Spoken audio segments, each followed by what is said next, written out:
Alors, est-ce qu'il faut une nouvelle ristourne? Et d'ailleurs, est-ce qu'on se dirige vers cette nouvelle ristourne? Hier, Emmanuel Macron a glissé cette petite phrase au détour d'un échange à Rungis. Je cite, on a les aides pour les gros rouleurs, mais on va essayer de faire un petit geste sur le diesel. Vous allez voir. Alors, qu'est-ce qu'on va voir justement? Les automobilistes, ils attendent de voir parce que le budget carburant grignote lentement leur pouvoir d'achat. Écoutez ces réactions, elles sont recueillies à la pompe par Léna Marjac. C'est trop cher, bien sûr. C'est quasiment le prix d'un loyer à la fin du mois. Donc l'État s'en met plein les poches avec les taxes, le Total s'en met plein les poches aussi. Donc voilà, il faut que les deux fassent un effort parce que c'est le contribuable qui paye l'addition, quoi. C'est beaucoup trop cher, 1,80 €, on remonte à 1 an et demi, c'était 1,40 € et c'était déjà trop. Il serait temps qu'ils fassent une petite ristourne pour nous parce que ça commence à faire beaucoup. Alors, faut-il faire un geste? Et si oui, faut-il que l'État fasse ce geste? Ou est-ce à Total, après les profits records de l'entreprise, de faire ce geste directement à la pompe? On en débat avec vous tous au 32-16. Et on va d'abord donner la parole à Jonathan. Bonjour Jonathan. Bonjour Apolline. Jonathan qui est à Bédarieux, dans l'Hérault. Jonathan, vous êtes chef d'entreprise et le diesel, pour le coup, ça vous coûte cher. Ça commence à piquer. En effet, oui, moi c'est une charge au niveau d'entreprise de plus de 1 000 € par mois. 1 000 € par Donc, mois, moi, vous avez combien de véhicules? J'ai un seul véhicule. J'ai un seul véhicule. Avec un véhicule, dis donc, vous roulez beaucoup, ouais. Voilà, je travaille dans les travaux publics.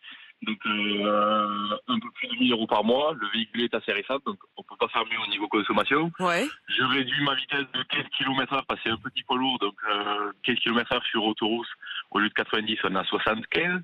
D'accord. On fait ce qu'on peut pour moins consommer, mais... Ouais, vous faites déjà des efforts quand même, Jonathan. Vous faites déjà des efforts. C'est ça. Après, on ne peut pas rouler trop lentement sur l'autoroute. Voilà, c'est ça. Caractère dangereux. Pas trop vite pour pas que ça coûte trop cher, mais pas trop lentement pour pas que ça soit dangereux.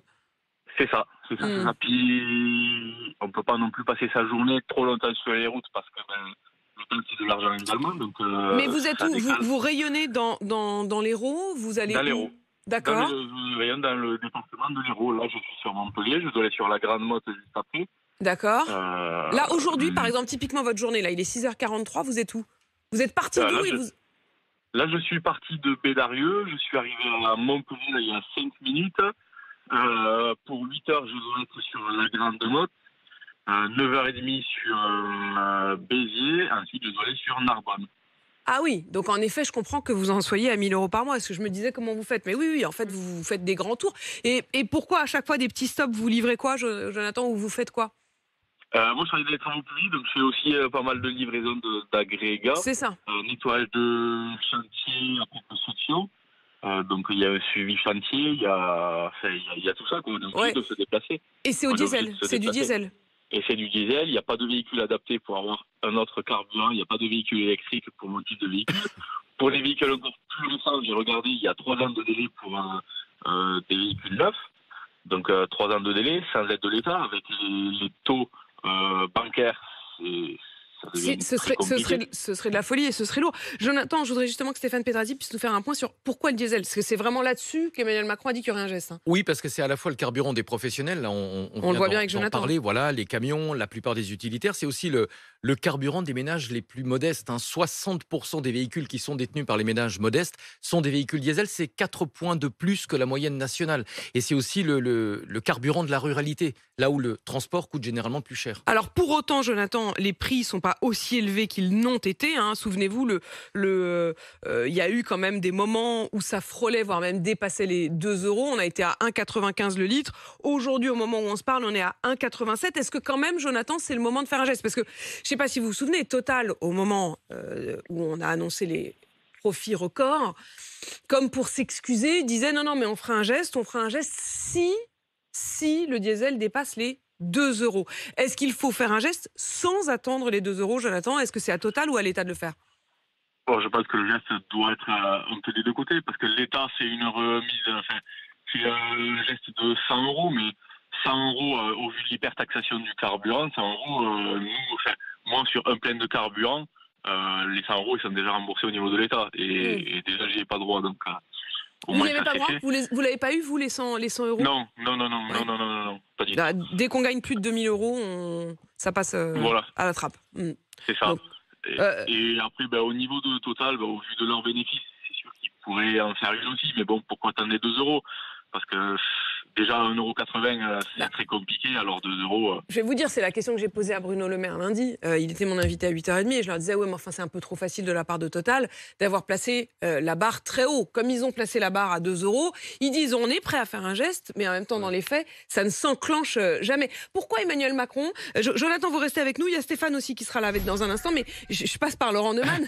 Je fais un petit détour parce que précisément, pourquoi il fait ce détour par le diesel, Emmanuel Macron? Pourquoi hier, tout d'un coup? Pour parler à la France du travail, c'est ce que vient de dire Stéphane, parce que c'est le carburant de 95% des poids lourds et des utilitaires, parce que c'est la France qui se lève tôt. On oublie quand même un petit détail. Quand le patron de Total dit « je vais faire un geste quand le litre d'essence sera à 2 euros », on a oublié, mais il fixe une deuxième condition. Il dit « il ne faut pas qu'il y ait de grève dans les raffineries ». Parce que ça crée de l'embouteillage dans les stations et donc un vrai souci. Pas faire double raison d'embouteillage en quelque sorte. Donc il se trouve qu'il y a un appel à la grève le 7 mars. Donc c'est pour ça aussi que Total traîne, pas seulement parce que le litre d'essence n'est pas à 2 euros. C'est une forme de message politique que le patron de Total et Emmanuel Macron envoient aussi aux futurs grévistes dans les raffineries. Et après, il y a aussi la question des taxes. Et justement, vous avez l'expérience de ça, Stéphane. Bonjour Stéphane. Oui, bonjour. Stéphane, oui. Vous êtes dans le Val d'Oise, à Méry-sur-Oise, mais vous revenez du Luxembourg et là, vous vous êtes dit... quand même un décalage. Ah oui, j'étais au Luxembourg il y a 10 jours et puis bon, j'ai fait le plein en partant. Ouais. Je passe devant chez Shell, je vois 1,56 l'essence parce que j'ai un véhicule essence pour suivre l'écologie, mais ça on l'a bien dans les fesses, hein. Excusez-moi du terme. Je vous laisse l'expression, mais je peux la comprendre. Parce que le président, il parle du diesel, mais bon, il y a des entreprises qui travaillent aussi avec de l'essence pour pouvoir circuler dans Paris. Donc ça, il a oublié aussi, c'est pas défiscalisé. Donc 1,56 chez Shell. J'arrive à sachant que le samplon aujourd'hui il est à 1,87 en moyenne en France, ouais, donc en effet voilà, j'arrive à Thionville 1,90 quoi, ouais, et c'est 8 km. Alors Shell, c'est comme Total ou BP, hein. En France il n'y a plus de BP et énormément Total. Ils gagnent de l'argent beaucoup. L'État, un pourcentage, c'est mathématique, hein. Ouais. La marge, c'est un problème, les marges, hein, sur tous les produits de toute façon. Donc le président, il parle, il est gentil, mais là, à 2 euros, oui, l'État doit prendre une somme, hein, parce que je voudrais bien savoir ce que l'État gagne. Quand vous voyez la différence, je vais poser la question à Stéphane, parce que quand vous voyez la différence en effet avec le Luxembourg, cette différence, elle n'est pas sur la matière première, hein, parce que ça, on se fournit tous à peu près au même endroit, elle est sur les taxes, Stéphane. Oui, parce que quand vous faites le plein, en fait, c'est pas Total qui s'enrichit le plus, c'est l'État français. Sur un litre de carburant, il y a à peu près 60% de taxes, il y a 20% de TVA et il y a 40% de taxes intérieures sur la consommation et les produits énergétiques. J'ai pris l'exemple, le samplon 95, 1,91 € le litre, il y a 1,14 € de taxes. 1,14 € de taxes dessus. C'est énorme. Et c'est pour ça d'ailleurs que l'association 40 millions d'automobilistes réclame une baisse de la TVA sur les carburants à 5,5%, comme les produits de première nécessité. Et que disent les pompistes? Vous en aviez un, Francis Pousse, qu'on connaît bien, Marguerite, ce matin. Francis Pousse qui gère une station essence, lui, il dit qu'il faut que ce soit l'État qui mette en place une aide, que c'est nécessaire, ses clients lui disent, et pas Total, parce que sinon, en fait, les petites stations de la ruralité, par exemple, ils perdent. Il y aurait une distorsion de concurrence, effectivement, comme ça a pu se passer. Alors après, il y a Total, la station, mais il y a aussi Total, le producteur, au fond, qui est celui qui fournit la plupart des stations de France. 19 milliards d'euros de bénéfices l'an dernier pour Total Énergie. Donc en effet, il y a un petit peu de marge. Jonathan et Stéphane, merci à tous les deux pour vos témoignages. On continue à débattre de votre pouvoir d'achat. Ce matin, la question des prix à la pompe, des prix de l'essence.